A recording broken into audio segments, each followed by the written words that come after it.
ओ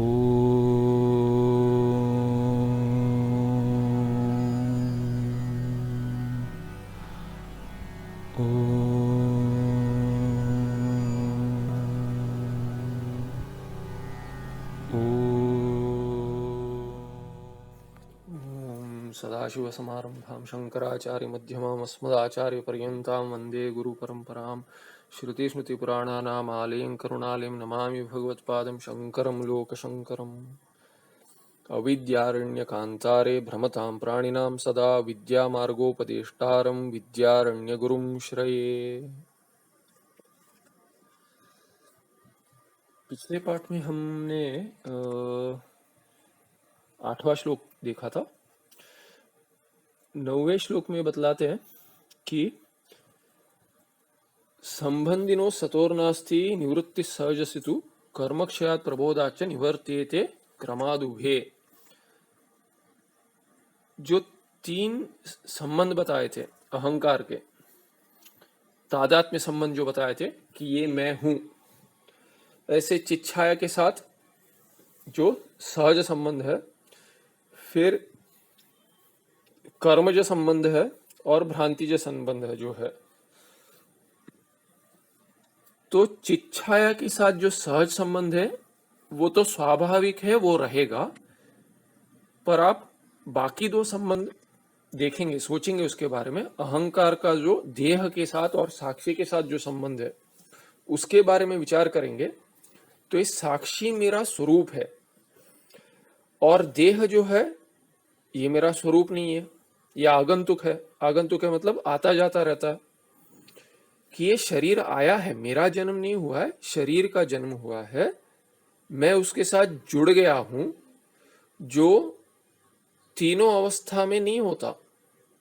जब भी मैं स्वप्नावस्था में होता हूं, सपने में तो ये देह नहीं रहता, ये शरीर नहीं रहता, सपने में दूसरे देह की उत्पत्ति होती है और मैं अपने आप को वो देह वो शरीर मानता हूं। इसलिए जो ये जागृत अवस्था में जो शरीर है वो मेरा स्वरूप नहीं है। जो कर्म जो है मतलब जो मैं कर्म कर रहा हूं, कोई काम करता हूं, तभी मैं इस देह के साथ जुड़कर करता हूं। ये देह काम कर रहा है, मैं उसका साक्षी हूं, किंतु मैं सोच लेता हूं कि मैं ही काम कर रहा हूं। ये भ्रांति है। ये भ्रांति हो जाती है क्योंकि अविद्या मूल कारण है इसका। और ये भ्रांतिजन्य देह के साथ जो जुड़ना भ्रांतिजन्य क्यों है? क्योंकि उसके पहले साक्षी का अहंकार के साथ जुड़ना, मतलब जो साक्षी मेरा जो स्वरूप है, आत्मा ब्रह्मात्म शुद्ध स्वरूप जो है, वो अहंकार के साथ जुड़ गया है। और ये अहंकार जो है वो जो चिच्छाया है, चैतन्य आत्मा की जो छाया है अंतःकरण में, उसके साथ स्वाभाविक रूप से जुड़ गई है। इसलिए मैं अपने आप को हमेशा मन के साथ जुड़ा हुआ समझता हूं। सदा सर्वदा में जो मन के साथ जुड़ गया हूं, वही मन जब भी आगे चलकर शरीर के साथ जुड़ जाता है, जिसको जन्म कहते हैं हम, उसके बाद अहंकार मेरा देह में भी होना स्वाभाविक है। तो उसके बारे में कहा है, 9वें श्लोक में कहा है कि ये जो संबंध है उसमें किसकी निवृत्ति होती है? जो सहज है अहंकार, जो चिच्छाया के साथ जुड़ जाता है क्योंकि वो प्रकाश रूपी है, वहां पे मैं अपने आप को समझ लेता हूं कि मैं ये हूं। वो जो स्वाभाविक है वो तो होना ही है, उसकी निवृत्ति ऐसे नहीं होगी।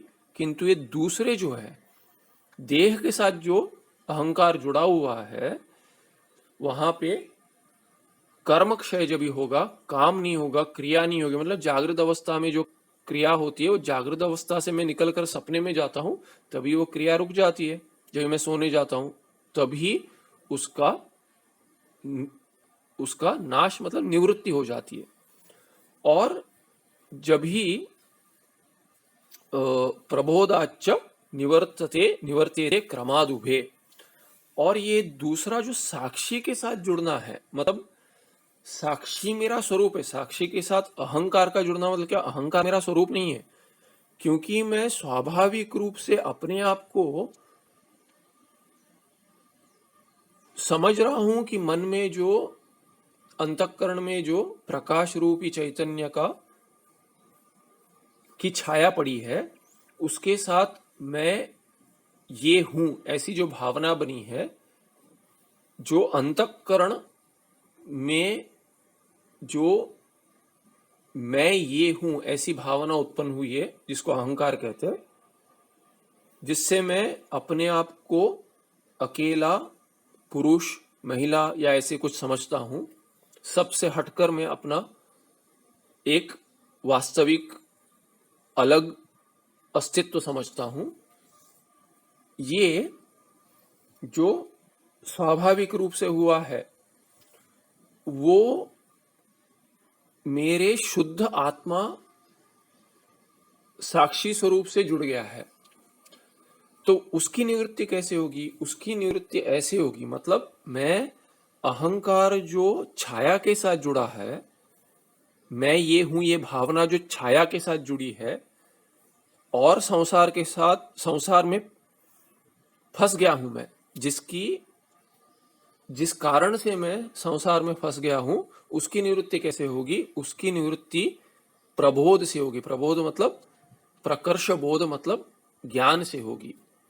जो आत्मा का शुद्ध ब्रह्म स्वरूप होना, ये जो ज्ञान है, उससे अहंकार और साक्षी की जो अहंकार और साक्षी का जो संबंध हुआ है, वो टूटेगा। बुद्धि में जो भ्रांति हुई वो टूटेगी।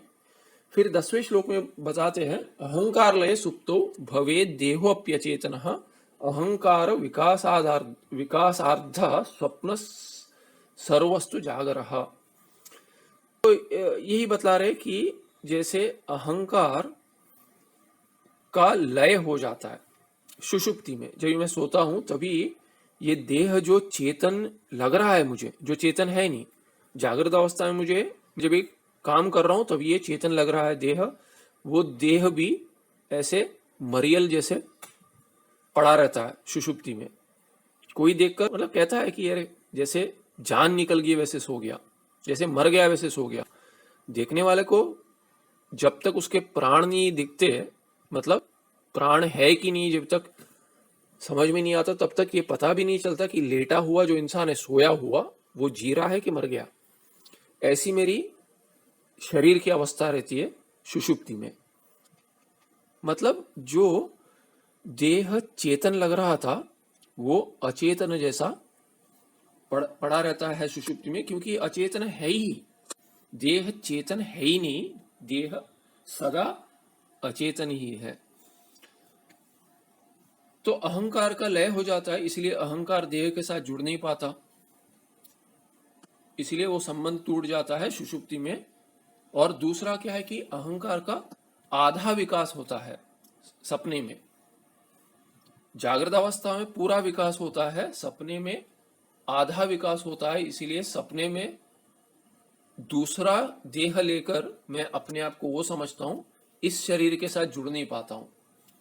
तो जब भी मैं सपना देख रहा हूं तभी भी ये देह जो है, जागृत अवस्था में जो देह प्राप्त हुआ है, वो तभी भी उस सपने में भी वो चेतन है ऐसे नहीं दिखता, वो मरा हुआ ही पड़ा रहता है जैसे। आगे कहते हैं, अंतःकरण वृत्तिश्च चितिच्छायैक्यमागता वासना कल्पयेत स्वप्ने बोधे क्षैर विषयान बहिः।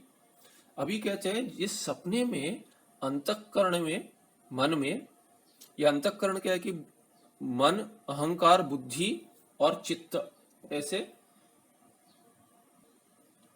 4 प्रकार के भेदों में देखा जाता है। यही अंतःकरण, एक ही अंतःकरण। ये अंतःकरण जो वृत्तियां बनाता है, वृत्तियों में कभी मैं कुछ भूतकाल के विषय में सोचता हूं, वो चित्त में होता है, चित्त का धर्म है। अंतःकरण ही जब भी चित्त का काम करता है तभी स्मृति, जिससे स्मृति आती है, स्मरण करता हूं मैं। और ये कौन कर रहा है? मैं, अहंकार। मैं अहंकार, इससे जुड़कर मैं अहंकार हूं, मतलब ये अंतःकरण अहंकार के रूप में दिखता है, वही अंतःकरण।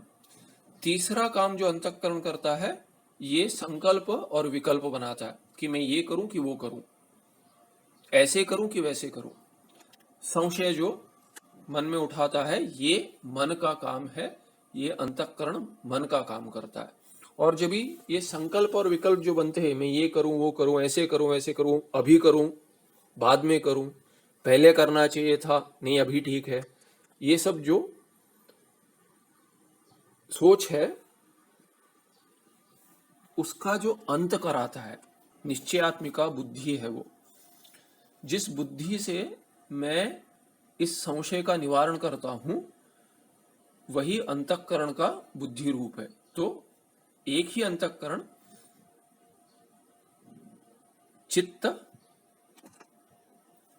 अहंकार, मन और बुद्धि, इन चारों का काम करता है। तो ये कहते हैं सपने में ये जो चितिच्छाया है, चितिच्छाया मतलब जो चैतन्य का, जिस चैतन्य का मेरा जो स्वरूप जो है, शुद्ध स्वरूप है, उसका, उसकी जो छाया अंतःकरण में गिरी है और वृत्तियों को जैसे जीवित बनाती है, वृत्तियों को मतलब जैसे अहंकार, चित्त, मन और बुद्धि को जैसे जीवित बनाती, जीवित नहीं होता, जैसे जीवित हो वो बनाती है, वही सपने में जो पहले के कर्म के जो वासना है, इस जन्म के हो पहले के जन्म के, इससे सपने में कल्पना कराता है। तो सपने में जो जगत है, स्वप्न प्रपंच जो है वो कल्पित है सपने में। और वही जो जागृत अवस्था में यही अंतःकरण जो है, यही वासना जो है, इंद्रियों के द्वारा बाहर विषय उत्पन्न कर कर बाहर का प्रपंच दिखाते हैं। तो इस पर किसी को शंका होगी, आशंका होगी कि बाहर का जो प्रपंच है वो सपने में तो मैंने बनाया हो सकता है, मैंने रचना की होगी, लेकिन जागृत अवस्था में जो बाहर प्रपंच है वो तो ईश्वर सृष्ट है, वो तो उसकी सृष्टि तो ईश्वर ने की है, मैंने नहीं की है। तो उसके लिए कहते हैं कि जो बाहर सृष्टि है वो भले ही ईश्वर ने की हो, लेकिन जो आप भोग कर रहे हैं, आप और मैं अलग अलग रूप से भोग कर रहे हैं। जो आपको अच्छा लगता है वो शायद मुझे अच्छा नहीं लगे, जो मुझे अच्छा लगता है वो आपको अच्छा नहीं लगे।